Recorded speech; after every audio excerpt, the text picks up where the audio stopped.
नमः शिवाय। जिस प्रकार ब्रह्मांड का ना कोई आरंभ है और ना कोई अंत है, उसी प्रकार भगवान शिव भी अनादि है। संपूर्ण ब्रह्मांड शिव में समाया हुआ है। भगवान शिव शीघ्र प्रसन्न होने वाले और बहुत ही भोले स्वभाव के माने जाते हैं, इसीलिए तो उन्हें भोलेनाथ कहा जाता है। माना जाता है कि शिव जी को प्रसन्न करने और उनकी कृपा पाने के लिए किसी कठिन अनुष्ठान की आवश्यकता नहीं होती है। वो अपने भक्त की सच्ची श्रद्धा से की गई आराधना से खुश हो जाते हैं। सोमवार का व्रत रखने व इस दिन से जुड़ी कथा का पाठ करने से जातक के घोर संकट भी कट जाते हैं। आइए आज हम सोमवार व्रत कथा का श्रवण करते हैं। बहुत समय पहले की बात है। किसी नगर में एक साहूकार रहता था। उसका घर धन धान्य व सभी सुख सुविधाओं से भरा हुआ था। बस कमी थी तो एक संतान थी। संतान पाने के लिए साहूकार हर सोमवार को उपवास रखता था और शिव मंदिर जाकर पूरी आस्था से शिव पार्वती की पूजा अर्चना करता था। उसकी अटूट भक्ति से मां पार्वती प्रसन्न हुई और भगवान शिव से निवेदन करने लगी, हे स्वामी, आप तो अपने भक्त की पुकार शीघ्र सुन लेते हैं। कृपया साहूकार पर भी दया करें और उसकी मनोकामना पूर्ण करें। माता पार्वती की विनती सुनकर भगवान शिव कहने लगे, हे देवी, हर प्राणी को अपने अच्छे बुरे दोनों कर्मों का फल भोगना ही पड़ता है। यही इस संसार की रीत है। ये सुनकर पार्वती जी साहूकार की मनोकामना पूर्ण करने के लिए शिव जी से हठ करने लगी। बहुत समझाने पर भी जब माता पार्वती न मानी तो शंकर भगवान ने साहूकार को संतान प्राप्ति का वरदान दिया, किंतु उन्होंने कहा कि ये बालक अल्पायु होगा और मात्र 12 वर्ष तक ही जीवित रह सकेगा। उधर साहूकार भगवान शिव व माता पार्वती की बातें सुन चुका था, इसलिए उसे संतान प्राप्ति का वरदान पाने के बाद भी कोई प्रसन्नता न हुई। किंतु वो अब भी पहले की ही तरह पूरी श्रद्धा से भगवान भोले शंकर की आराधना करता रहा। वरदान पाने की कुछ ही समय बाद साहूकार की पत्नी गर्भवती हुई और 9 महीने बाद एक सुंदर बालक को जन्म दिया। जब बालक 11 वर्ष का हुआ तो साहूकार ने उसके मामा को बुलाकर कहा कि इसे काशी पढ़ने के लिए ले जाओ। तुम लोग रास्ते में यज्ञ व दान पुण्य करते हुए जाना। ये कहकर साहूकार ने उन्हें खूब धन देकर विदा किया। इधर काशी प्रस्थान के बाद मामा भांजे एक गांव से गुजर रहे थे। वहां एक राजकुमारी का विवाह हो रहा था, परंतु राजकुमार एक आंख से काना था। तभी वर के पिता ने साहूकार के बेटे को देखा और उसके मामा से कहा, तुम अपना भांजा कुछ समय के लिए हमें दे दो। विवाह संपन्न हो जाए, उसके बाद ले जाना।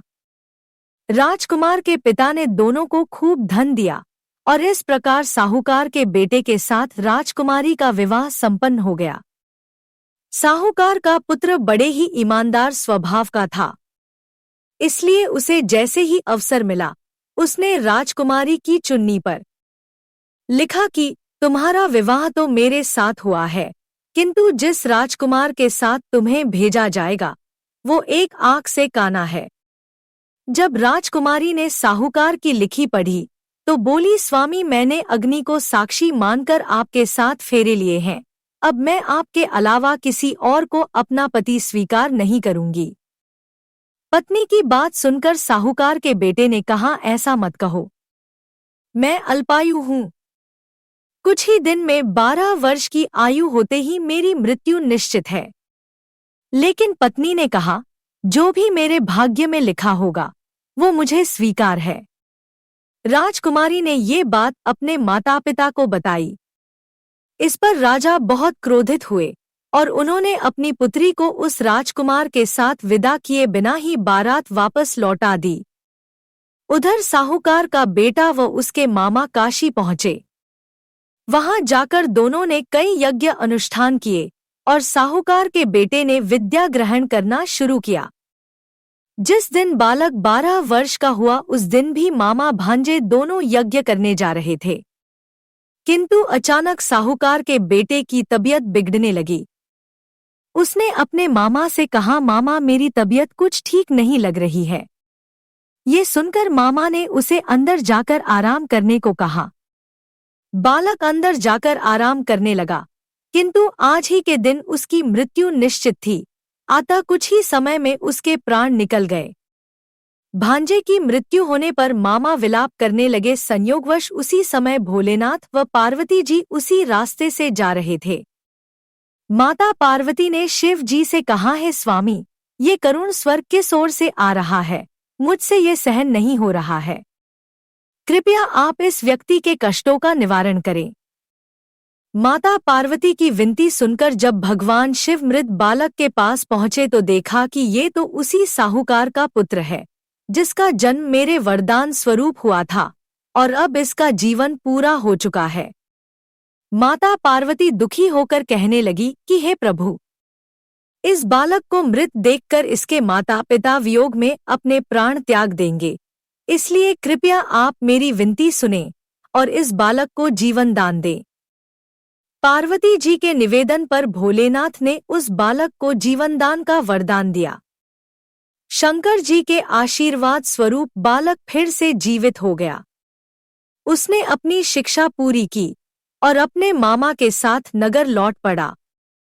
दोनों चलते चलते उस नगर में पहुंचे जहां राजकुमारी के साथ बालक का विवाह हुआ था।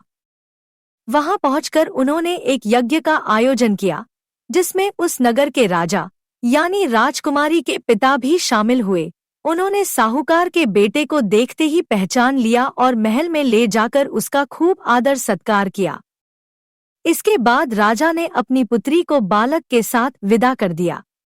इधर साहूकार और उसकी पत्नी भूखे प्यासे रहकर बेटे की प्रतीक्षा कर रहे थे। उन्होंने प्रण कर रखा था कि यदि उन्हें अपने बेटे की मृत्यु का समाचार मिला तो वह भी प्राण त्याग देंगे, परंतु अपने बेटे के जीवित होने का समाचार पाकर वह बेहद प्रसन्न हुए। उसी रात भगवान शिव ने व्यापारी के स्वप्न में आकर कहा, है श्रेष्ठी, मैंने तेरे सोमवार के व्रत करने और व्रत कथा सुनने से प्रसन्न होकर तेरे पुत्र को लंबी आयु प्रदान की है। इसी प्रकार जो कोई सोमवार व्रत करता है या कथा सुनता और पढ़ता है उसके सभी दुख दूर होते हैं और समस्त मनोकामनाएं पूर्ण होती हैं। वीडियो देखने के लिए धन्यवाद। अगर जानकारी पसंद आई हो तो लाइक, शेयर और कमेंट करें। चैनल को सब्सक्राइब करें और बेल आइकन जरूर दबाएं। मिलते हैं अगले वीडियो में। जय हिंद।